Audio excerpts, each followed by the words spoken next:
नमस्कार, सवाल इंडिया का में आपका बहुत बहुत स्वागत है। मैं हूं अभिषेक मुंबई से और आज बात शराब माफिया, सिसोदिया और सीबीआई के रिश्तों की।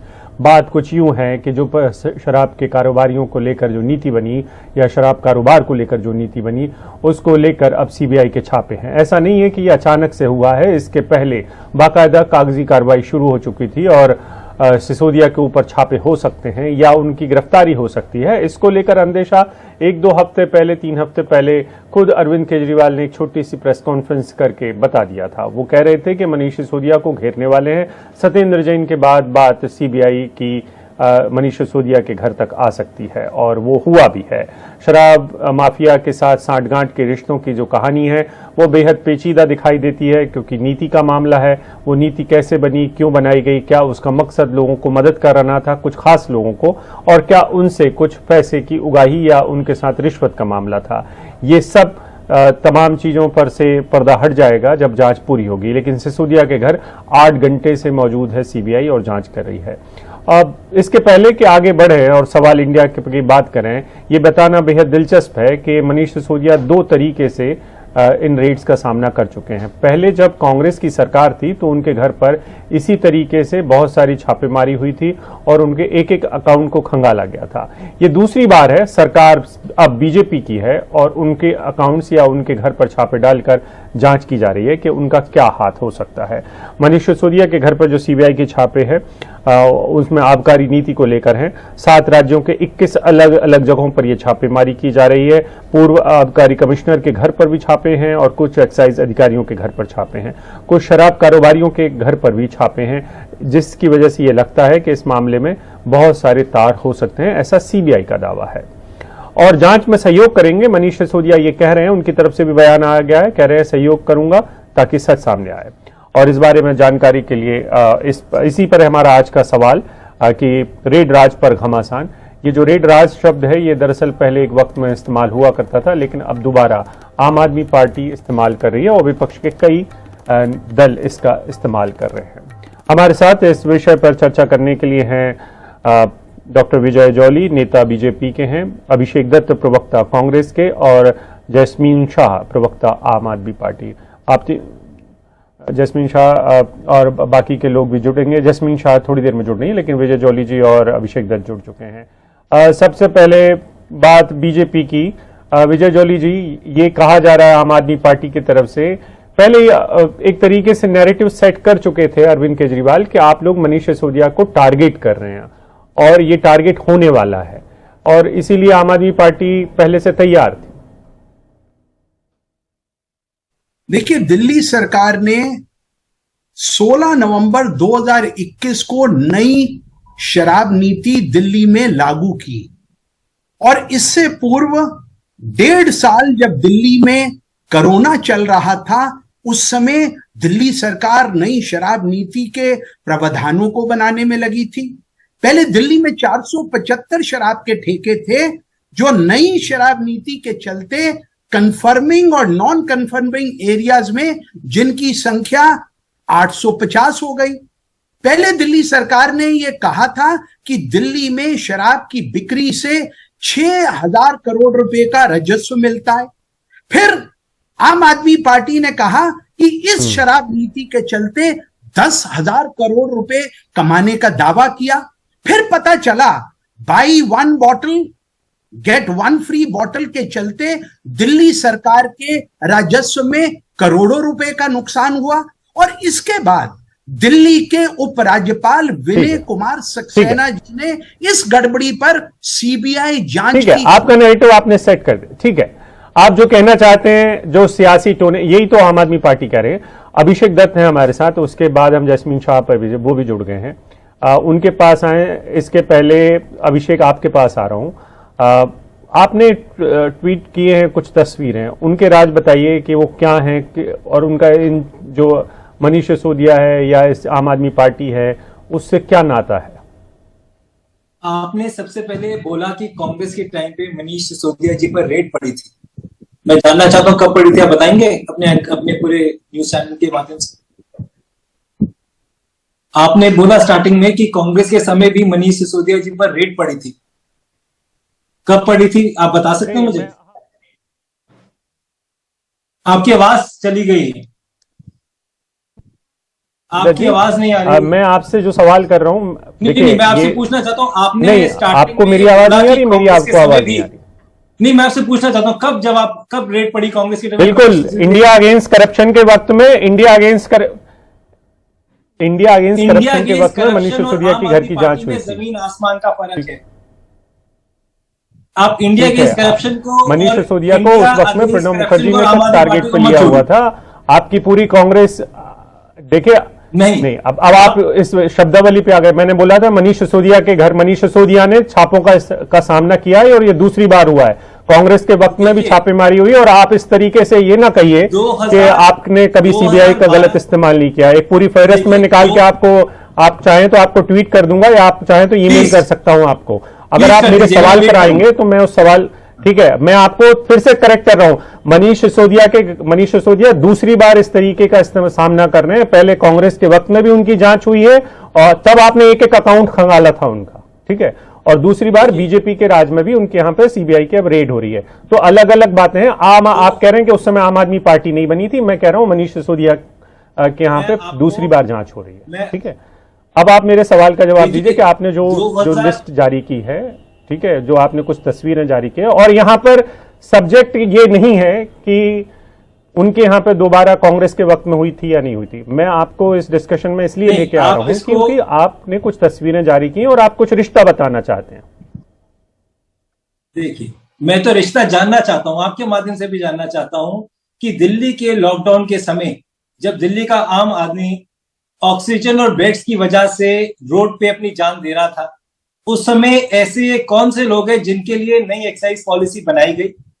दिल्ली के अंदर रेस्टोरेंट्स के अंदर टाइमिंग को 3 बजे तक करा गया। ड्रिंक करने वालों की एज 25 से घटा के 21 साल करी गई। दिल्ली के अंदर 23 ड्राई डे होते थे, उनको 3 में तब्दील किया गया। और ये कौन लोग हैं जो केजरीवाल जी और मनीष सिसोदिया जी से डायरेक्ट रिलेटेड हैं, जिनको इन पॉलिसी से बेनिफिट होता है? इस राज को आम आदमी पार्टी को सबके सामने जाहिर करना चाहिए। आज केजरीवाल जी जो 2012 नहीं, तो आप विपक्ष में है ना, आप कर दीजिए, आप कुछ तस्वीरों को बता रहे हैं। आप, मैं बता रहा हूं ना, आप मुझे बोलने दीजिए, ठीक है। आपको मैं बोल रहा हूं तो बोलने तो दीजिए ना। अरे मैं बोलने दे रहा हूं। नहीं, आप नहीं बोलने दे रहे। हाँ, मैं बोलने दे रहा हूं। आप नहीं बोलने दे रहे, और आपको सुनना चाहिए। कैसी बात कर रहे हैं आप? नहीं, मैं देखिए, मैं तो फैक्ट बात कर रहा हूं। बाकी आप अरविंद केजरीवाल जी ने 2015 में स्वराज बिल की बात करी, सुन लीजिएगा। 2015 वाले अरविंद केजरीवाल जी और 2022 वाले अरविंद केजरीवाल जी में जमीन आसमान का फर्क है। घर घर नल देने वाला व्यक्ति हर गली शराब के ठेके खोल रहा है। ये कभी भी उनके इलेक्शन मैनिफेस्टो में नहीं था। उनके मैनिफेस्टो में right to recall, Lokpal bill और स्वराज बिल था। वो 2012 वाला अरविंद केजरीवाल जी थे और 2022 वाले हैं। कोई कारण होगा कि उनके सारे के सारे पुराने साथ के लोग उनका साथ छोड़ के चले गए। जो फोटो पे प्रशांत भूषण दिखाई देते थे, योगेंद्र यादव दिखाई देते थे, आज उन तस्वीरों पे शराब माफिया के लोग दिखाई दे रहे हैं। अच्छा, आप मुझे ये बता पाएंगे अभिषेक दत्त जी कि आपने शराब नीति का पहले कितनी बार, जब शराब नीति आई थी तब आप लोगों ने विरोध प्रदर्शन किया था? आप लोगों ने नीति के बारे में कितनी बार प्रेस कॉन्फ्रेंस की, या कितनी बार? आपके बहुत अच्छा सवाल आपने पूछा। मैं कस्तूरबा नगर विधानसभा में 5 शराब के ठेके बंद करा चुका हूं। एक शराब का ठेका आनंद तिवारी, जिसकी वो आपकी व्यक्तिगत रेट पड़ी है। नहीं, आपके व्यक्तिगत, ठीक है, सुन लीजिएगा। मैं कांग्रेस के बारे में बात कर रहा हूं, जिसका नामो निशान तकरीबन कमजोर हो चुका है दिल्ली में। लेटर लिखा मैंने कि गुरुद्वारे के पास में शराब का ठेका खुला है। सर्वे करने के बाद में इन्होंने शराब के ठेके को अनुमति दी। दिल्ली हाई कोर्ट में दिल्ली सरकार के विरुद्ध में मैं केस लड़ रहा हूं कि एक गुरुद्वारा जो 60 मीटर दूर है शराब के ठेके से, उसको अपनी अनुमति कैसे दे दी? डे 1 से इस शराब नीति का विरोध करते हुए आ रहे हैं। ठीक है, दुख इस बात का है कि उस समय किसी भी व्यक्ति ने, ठीक है, आपको बहुत, आप ये ना कहिएगा कि आपको बोलने का वक्त नहीं दिया गया। अब मैं, आम आदमी पार्टी के पास भी वक्त की कमी है, तो आम आदमी पार्टी के प्रवक्ता है हमारे साथ। जैस्मीन, आप बताएं कि आप लोगों को शराब से इतनी क्या दिल लगी है कि आप लोग ठेकों पर ठेके बढ़ाए जा रहे हैं? आम आदमी पार्टी जिस मूवमेंट से शुरू हुई थी, इंडिया अगेंस्ट करप्शन, जिसमें आपने अन्ना हजारे की तस्वीर लगाई, वो तो शराब के इतने खिलाफ हैं कि वो रालेगंज सिद्धि में किसी शराब की दुकान नहीं खुलने देते हैं। तो आप लोग तो जिनकी फोटो के सहारे यहां तक पहुंचे हैं, उनकी बातें मानने को तैयार नहीं है। अभिषेक जी, मुद्दा शराब का है ही नहीं। पहले तो मैं आपको साफ कर दूं, अगर मुद्दा शराब का होता तो गुजरात, जहां पे हर साल सैकड़ों लोग इलिसिट लिकर हुच ट्रेजेडी में मरते हैं, कहा जाता है कि हर साल 10,000 करोड़ का इलीगल बिजनेस होता है और ये भाजपा के नेता करते हैं। ऑब्वियसली भाजपा की संरक्षण में ये सारा नकली शराब का धंधा गुजरात में चल रहा है। वहां पे सीबीआई और ईडी की भी रेड होती। हर साल वहां पे हजारों करोड़ के ड्रग्स बरामद होते हैं इन्हीं के दोस्तों के पोर्ट से। वहां पे सीबीआई और ईडी की रेड होती। तो अगर मुद्दा शराब का होता तो आप हर जगह जहां पे नकली शराब या ऐसे कुछ इश्यूज आ रहे हैं वहां पे करते। मुद्दा वो है ही नहीं। मुद्दा है अरविंद केजरीवाल बनाम मोदी। आज देख रहे हैं, देश की जनता देख रही है कि पंजाब की चुनाव के रिजल्ट्स के बाद अरविंद केजरीवाल नहीं, आप इसमें क्यों पढ़ रहे हैं? देश भर अरे जसवंत शाह जी, मुझे तो ये बताइए कि ठीक है, आप इसको बीजेपी और आम आदमी पार्टी की लड़ाई में क्यों तब्दील कर रहे हैं? मुझे तो आप ये बताइए कि जो इल्जाम लग रहे हैं नीति को लेकर वो बता दीजिए। अभिषेक दत्त ने कुछ सवाल उठाए हैं, विजय जॉली ने कुछ सवाल उठाए हैं, उनका जवाब दे दीजिए आप। मैं उसका भी जवाब देता हूं। अभिषेक जी, आप जानते हैं कि दिल्ली में उपराज्यपाल की सहमति के बगैर कोई नई नीति लागू नहीं होती। मेरे ख्याल से आप ये जानते होंगे।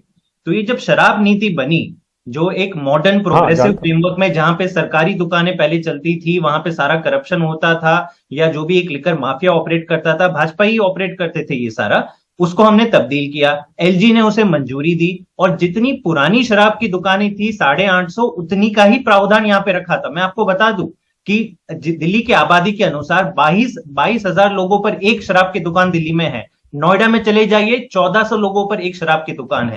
गुड़गांव चले जाइए 4000 लोगों पर एक शराब की दुकान है। तो वहां तो शराब की नदियां बह रही है। लेकिन यहां पे क्योंकि आपको अरविंद केजरीवाल जी को टारगेट करना, आप इसको एक राजनीतिक मुद्दा बना रहे हो। आप नहीं चाहते कि अरविंद केजरीवाल जी की लोकप्रियता अभिषेक दत्त जी को जोड़ना चाहते हैं, विजय जॉली जी भी जोड़ना चाहते हैं। पहले अभिषेक दत्त, बिल्कुल ठीक है, बात हो गई आप बिल्कुल। आप कह रहे हैं कि पड़ोस में नदियां बह रही है शराब की, तो हम भी बहाना चाहते हैं। काफी टाइम दिया मुझे, और एक बात कहने दीजिए, बस आखिरी बात। अच्छा ठीक है, हाँ ठीक है, जल्दी से बोलिए। आप नीति को लेकर अपनी बात कहिए, क्योंकि आपको मैं ये नहीं कहने दे सकता हूं कि आप बीजेपी वर्सेस आम आदमी पार्टी की लड़ाई को में तब्दील कर दें इस पूरी लड़ाई को। मसला तो नीति को लेकर है, जिसकी वजह से रेड हो रही है। नहीं, मैं जो कहना चाहूंगा वो मैं कहूंगा। मेरे लिए जो सच है वो मैं कहूंगा। आप मुझे नहीं कह सकते कि मेरा क्या एनालिसिस है।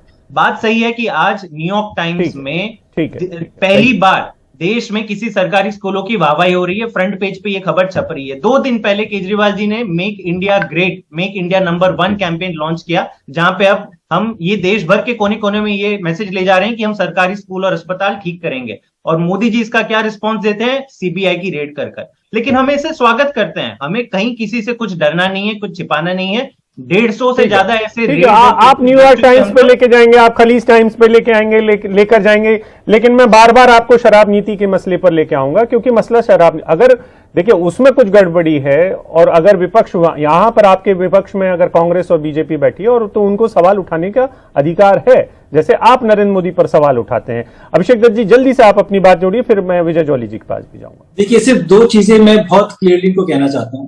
अरविंद केजरीवाल जी ने जो ये शराब के ठेकों की बात करते हैं, पहले दिल्ली के अंदर नॉन कन्फर्मिंग एरियाज में, यानी कि मंदिर, मस्जिद, गुरुद्वारे, स्कूल्स, रहायशी इलाकों में शराब के ठेके नहीं खुलते थे। पहले कहीं ऐसे भी दिल्ली में स्पॉट्स थे जहां एक ही जगह पे 13-14 दुकानें एक साथ थी।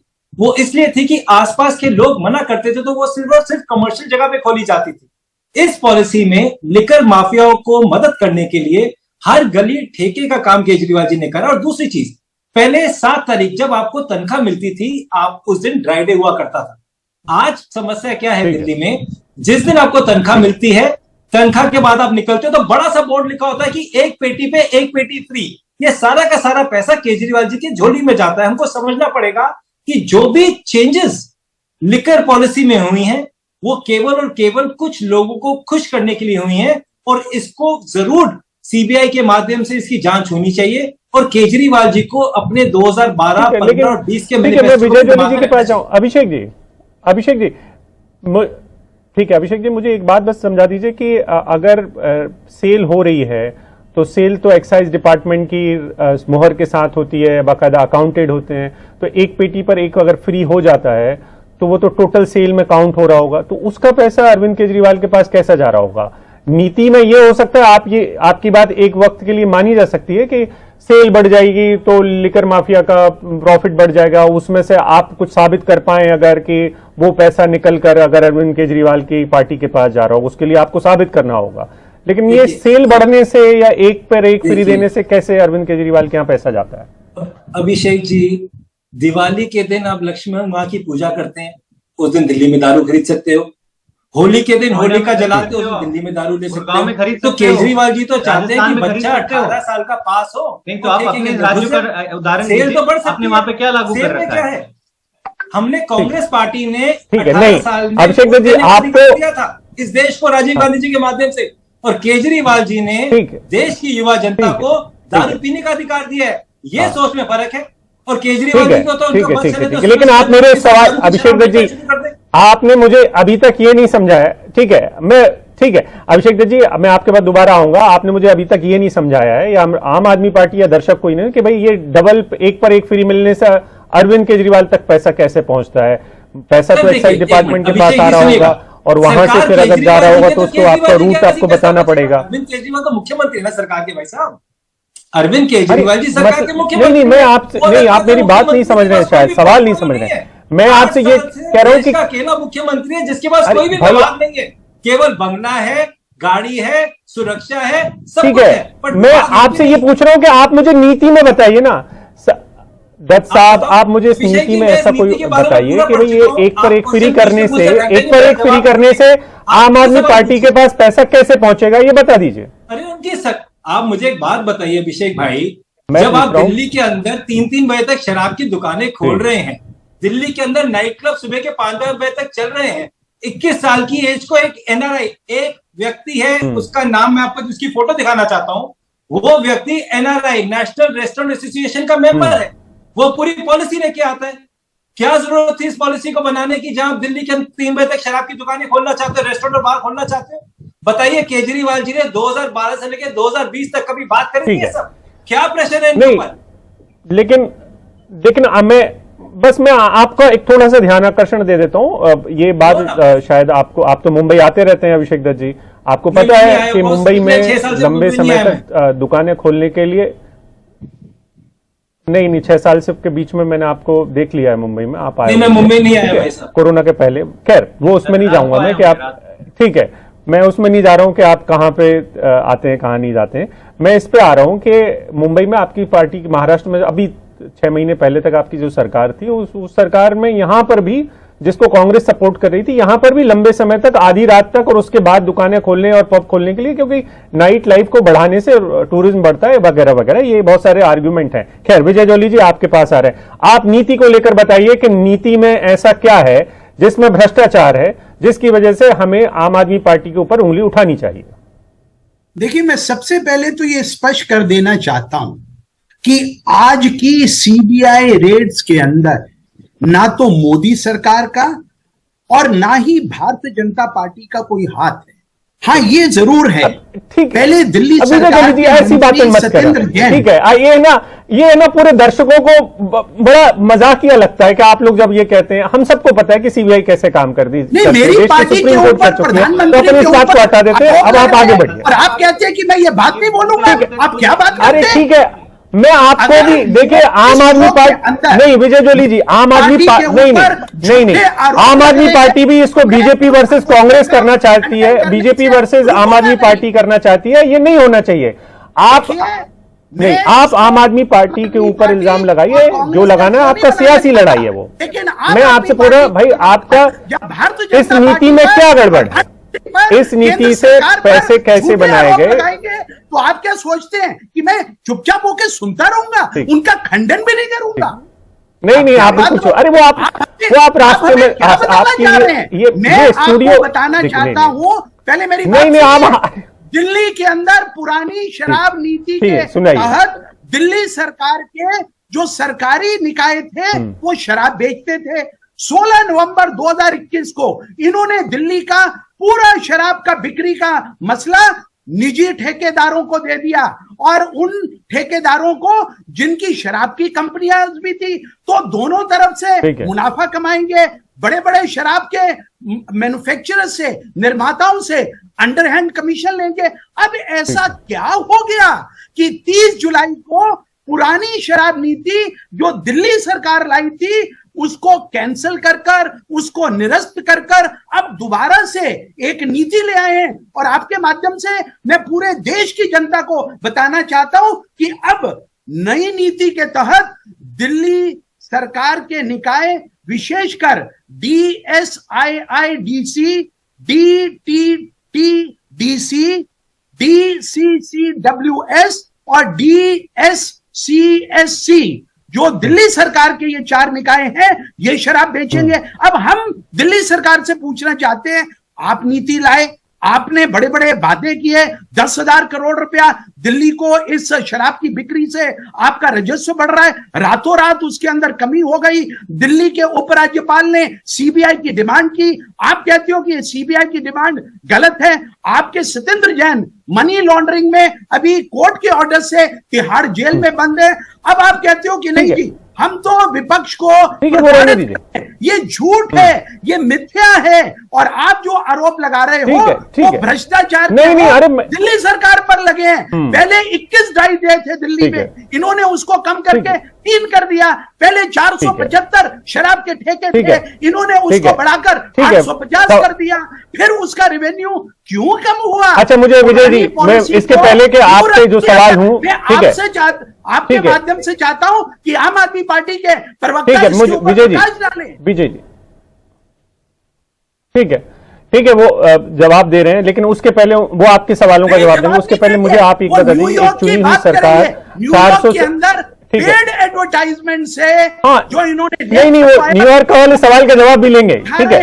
अरे विजय जी रुकिए ना, मैं आपसे कह रहा हूँ विजय जी, मुझे बस इतना सवाल का जवाब दे, सुनिए ना विजय जी, मुझे इतना उसके ऊपर जवाब, मुझे एक इधर उधर की बात ना कर। अरे विजय जी बोलने तो दीजिए, मुझे सवाल तो पूछ लेने दीजिए आपसे। विजय जी मुझे एक सवाल का जवाब, एक छोटा सा सवाल का जवाब दे दीजिए कि एक चुनी हुई सरकार अपने कोई भी शराब के ठेके अगर 400 से 800 कर देती है तो इसमें क्या गलत है? बहुत सारी राज्य की सरकार कर रही है, जहां पर आपकी भी चुनी हुई, मैं उनके नाम लूंगा तो अच्छा नहीं लगेगा, बहुत सारी राज्यों की सरकार जहां पर बीजेपी की सरकार भी वो कर रही है, ठीक है, राजस्व बढ़ा रहे हैं आप लोग, ठीक है, हर राज्य का वक्त। गली गली शराब अगर बिकेगी तो सबसे ज्यादा प्रभावित दिल्ली की महिलाएं होंगी, दिल्ली के नौजवान होंगे। जब शराब की सुलभता हो जाती है, आपके घर के और गली के किनारे पर शराब उपलब्ध हो जाती है, आप उसको जाकर बाई करने के लिए वही पॉइंट अभिषेक दत्त का भी है, ठीक है। आम आदमी पार्टी के पास चलते हैं, आम आदमी पार्टी, ठीक है। जैस्मिन शाह, अभिषेक दत्त भी कह रहे हैं कि आप तो जो नॉन कन्फर्मिंग एरियाज हैं वहां पर भी आप इसी तरीके का काम कर रहे हैं, ठीक है। आप आए थे एक प्रगतिशील समाज बनाने के लिए, आप लोगों ने तो बड़े बड़े सपने दिखाए, लेकिन आप तो शराब की ठेकेदारी में व्यस्त हैं, आप ठेकों की संख्या बढ़ा रहे हैं। आप क्या दिल्ली की जनता को शिक्षा और स्वास्थ्य के साथ शराबी भी बनाना चाहते हैं? ये विपक्ष जानना चाहता है आपसे। और दूसरा ये कि न्यूयॉर्क टाइम्स का में मनीष सिसोदिया की तारीफ छपी हो, उससे इस बात का क्या लेना देना है कि सीबीआई की रेड हो रही है? तो साहब उसका जवाब है सीबीआई को, आप लोगों ने तो पहले ही बोल दिया था कि सीबीआई आ सकती है सिसोदिया जी के यहां, तो आप उसको अब आज लिंक क्यों कर रहे हैं? क्योंकि ये टाइमिंग है। आप ये देखिए अभिषेक जी कि जिस दिन न्यूयॉर्क टाइम्स ने भारत के इतिहास में कभी भी भारत की किसी सरकारी स्कूल व्यवस्था की तारीफ नहीं की, फ्रंट पेज पे आर्टिकल नहीं छापा, हालांकि अब भाजपा कह रही कि ये पेड आर्टिकल है, मैं तो उनसे कहता हूं कि इतना पेड आर्टिकल है, आप तो दुनिया भर की सबसे रिचेस्ट पॉलिटिकल पार्टी हो, छपाओ ना हर दिन अपने सारे कारनामे न्यूयॉर्क टाइम्स के फ्रंट पेज पर, नहीं छपा सकते आप। लेकिन शिक्षा और स्वास्थ्य में आज दिल्ली में जो काम हो रहा है उसकी चर्चा दुनिया भर में हो रही है, उस पर चलिए नहीं जाते हैं, शराब नीति पर आते हैं। अभिषेक जी आप शिक्षा स्वास्थ्य तो हो गया आपका, आप शराब पे आइए। आप शराब पे आता है। आपने एक बात कही, मैं आपको करेक्ट करना चाहूंगा। आपने कहा कि अगर 400 से 800 दुकानें कोई सरकार करना चाहती है, उसमें हर्ज किया है। पहले कितनी दुकानें थी दिल्ली में, मुझे बता दीजिए। पुरानी शराब नीति में कितनी दुकानें थी दिल्ली में? ये तो मेरे पास आंकड़ा नहीं, आपको बता, मैं बता देता हूं, क्योंकि बार बार ये जो कांग्रेस और भाजपा के प्रवक्ता दोगलापन कर रहे हैं, कुछ उठपटांग जी आप गलत बोल रहे हैं। मैं ये रिकॉर्ड पे डालना चाहता हूं अभिषेक जी, आप चाहे तो कल हम सबको जैस्मिन जी गलत बता रहे हैं। आप पहले 850 दुकानें थी, इस नीति के तहत भी 850 ही दुकानें खुलनी थी, तो मुझे मत इंटरप्ट कीजिए, मैंने किसी को जैस्मिन यहाँ रुकते हैं, ठीक है। आपके क्योंकि मेरे बात रखने का मौका दीजिए प्लीज। ठीक है जैस्मिन जी, आपको मौका मिलूंगा, भले ही मैं ये दोबारा बात अपनी रखने का मौका आप दीजिए, ये दिल्ली लोग ठीक है। की बात नहीं जनता रखने दे को, रहे। देश की जनता को ठीक है, गुमराह नहीं आपको कर मिले मौका सकते। मिला। आप कह रहे हैं पहले 850 थी, दोबारा 850 कर दी। 850 ही ठीक रही है। है। अभिषेक आपके पास, अभिषेक दत्त जी आपके पास दूसरा कोई फिगर है? ठीक है, एक सेकंड रुक जाइए। अभिषेक दत्त जी आपको जोड़ना चाह रहे हैं, कुछ इस डेटा में कुछ समस्या लग रही है आपको? 850 दुकानें हुई। Abhishek ji, You cannot deny आप this जो fact। मुझसे पूछ ठीक रहे है, थे, विजय जोली जी आपकी बात हो गई। मोहल्ला अभिषेक सभा दत्त जी अपने आप राज्य में जोड़ क्या रहे हैं पढ़िएगा कुछ? जरा। जी जल्दी से अभिषेक दत्त जी आप अपनी बात ये आप मोहल्ला सभा पढ़िए, हमने क्या करा है। जी। ये हमने मोहल्ला सभा करी थी अपने यहाँ। दुकानें थी दिल्ली में मोहल्ला पहले, सभा, अब वापस ठीक है। आपने मुद्दा शिफ्ट कर दिया। आप जो ठीक है, बंद पूछ रहे करिए। थे- ठीक है, बंद सुन करिए। लीजिए, मुझे पता है आप जो जैस्मिन भाई जी। कह रहे हैं, मैं इनकी बात से हाँ, agree मुझे करता पता है, हूं। आपके खुद के मैं इनिशिएटिव मुझे जैस्मिन पता भाई है। की बात से ठीक agree है। करता हूं। झूठे पहले आरोप लगाना 830 बंद दुकानें थी, देश के परंतु लोगों को बहकाना बंद कर जैस्मिन जी दीजिए। एक बार सुन लीजिएगा। जैस्मिन जी हाँ। सुनने आप की हिम्मत दुकानें रखिएगा। बताइए ना। हाँ। आपको जब परंतु सवाल पूछा नॉन गया था, उसके जवाब कन्फर्म दीजिए एरिया में जैस्मिन जी सुनिए, ठीक है, अभिषेक दत्त को भी बोलने दीजिए। आपको एक सवाल पूछा गया, उसका जवाब देखिए दीजिए। पहले यहाँ पे झूठ पे मैं झूठ जवाब दे रहा हूं, बोलते सुन जा लीजिए। रहे हैं। अरे सुन तो लीजिए भैया, आपकी बात बढ़ा रहा हूं मैं, सुन लीजिए, थोड़ी तसल्ली रखिए। पहले 800 शराब की दुकानें थी, मैं इनकी बात से एग्री करता हूं, परंतु आधी से ज्यादा दुकानें बंद थी, मैं इनको ये बताना चाहता हूं। और तीसरी चीज, किसी भी मंदिर, मस्जिद, गुरुद्वारे, स्कूल के आसपास एक भी दुकान नहीं थी। यही पॉलिसी का विरोध हम कर रहे हैं। अब नहीं, पहले बिल्कुल। ऊपर घर और नीचे ये शराब की नीति दुकान में ऐसा और एक कोई चीज, प्रावधान नहीं मुझे है। बोलने दीजिए। मैं आपको जैस्मिन बता जी दूं। बोलने दीजिए। नहीं, अरे आप बोलने गलत दीजिए। बोलेंगे तो मैं चुप नहीं रहूंगा। जैस्मिन जी, आप अच्छा अगर आप गलत बोलिए, बोलते आप रहेंगे- बोलिए, पहले आप तसल्ली से बोलिए, आप ठीक तसल्ली है, से बोलिए। ठीक है, अभिषेक दत्त जी हो बोलिए तो सही से आपकी बात अभिषेक दत्त जी, आप नीति को लेकर, नीति में खामी की बात कर रहे हैं, आप नीति में खामी की बात कर रहे हैं, विजय जोली जी संख्या को लेकर भी बात कर रहे हैं। मुझे ये दाल अभी में तक काली दाल है। जब ये काली दाल की, ये काली दाल है, दाल में काला कभी नहीं है। इसका विरोध नहीं किया था। प्रायोरिटी देखिए अरविंद केजरीवाल जी की, और मैं एक चीज आपको दिखाना चाहूंगा। ये हेल्थ मॉडल की बात करते हैं ना केजरीवाल जी, ये एक मिनट रुकिए, जैस्मिन जी रुकिए, एक बार रुकिएगा। ये हेल्थ मॉडल की बात करते हैं, ये मेरे आगे आप गलत सलत बोलते रहेंगे, हम रुकेंगे। केजरीवाल जी, मनीष सिसोदिया जी ने ठीक है, नहीं, गलत सलत कुछ भी बिल्कुल। आप लोगों इनके मुख्यमंत्री तो जाए ठीक प्राइवेट है, अस्पताल में, ठीक है। और दिल्ली का अभिषेक दत्त जी, गवर्नमेंट अस्पताल में, ये क्या बोल ठीक रहे है, हैं? ऐसे में हम किसी की कोई बात नहीं सुन पा रहे हैं। ठीक है, और यही अक्सर होता है कि ऐसी नीतियों पर जब बवाल मचता है तो हम एक दूसरे के पॉइंट ऑफ व्यू को भी नहीं सुन पाते हैं। बहुत बहुत शुक्रिया अभिषेक, आप हमारे साथ जुड़े, और जैस्मीन शाह आपका भी बहुत बहुत शुक्रिया, डॉक्टर विजय जोली आपका भी बहुत बहुत शुक्रिया। वक्त की अब कमी आ गई है। इसके पहले कि हम आगे बढ़ें, लेकिन ये बताना बेहद ज़रूरी है कि संविधान ने जब ये तय किया था कि शराब ठीक है एक व्यवस्था के तहत है, लेकिन राज्य के नीति निर्देशक तत्वों में ये कहा गया था कि हम सब शराब की जो सेल है या जो बिक्री है उसको धीरे धीरे कम करेंगे। ये एक सपना था, लेकिन आप देखिए कि उस सपने के खिलाफ हर राज्य की सरकार चाहती है कि राजस्व की वसूली ज्यादा से ज्यादा वो शराब बेचकर करे। वक्त एक ब्रेक का है।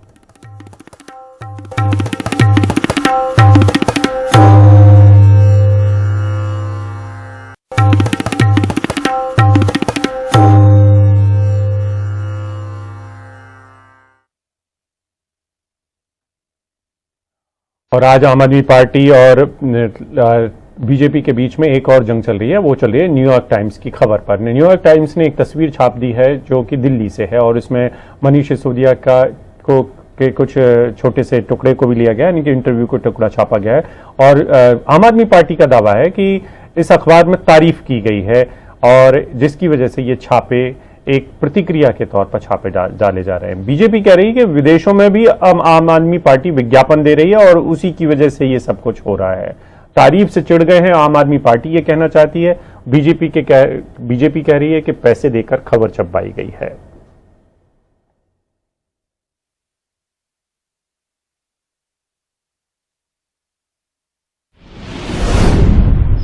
कल के न्यूयॉर्क टाइम्स के फ्रंट पेज पे ये खबर छपी है।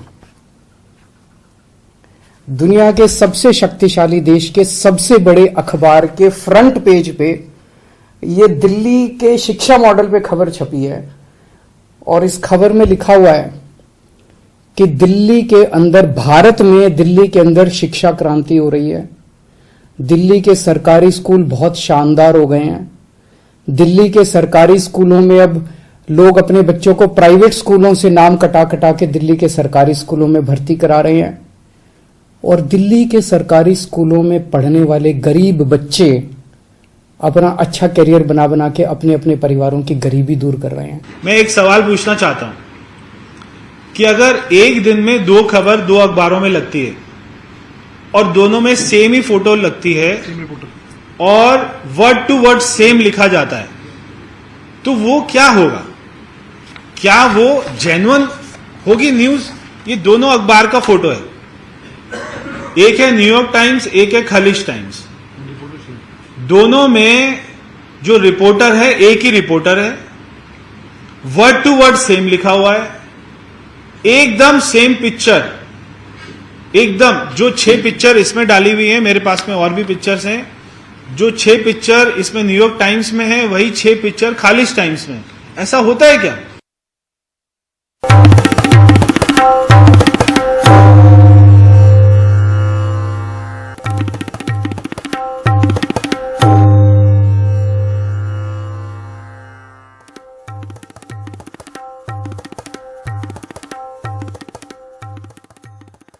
और अब बात शिक्षा नीति पर न्यूयॉर्क टाइम्स और खलीज टाइम्स में छपी खबर पर, जिसको लेकर बीजेपी ने इल्जाम लगाया है कि आम आदमी पार्टी ने ये सब कुछ पेड न्यूज के तहत करवाया है। अब आम आदमी पार्टी के प्रवक्ता सौरभ भारद्वाज ने बीजेपी पर तंज कसते हुए कहा है कि जितना दिमाग है उतनी ही सोच।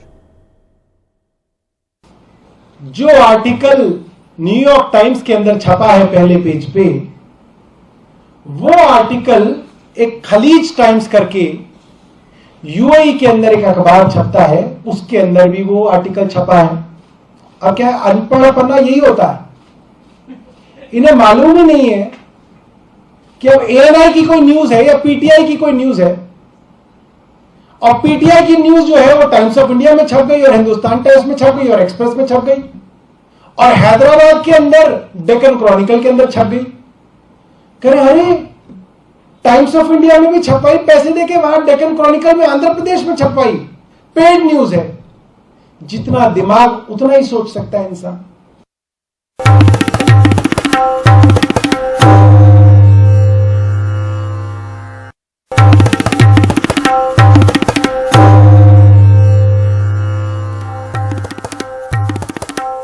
बात मुंबई की बोरीवली की, जहां पर साईं बाबा नगर में आज 4 मंजिला इमारत गिर गई। शुक्र था कि जिस वक्त ये गिरी तब तक परिवार इससे बाहर निकल चुके थे।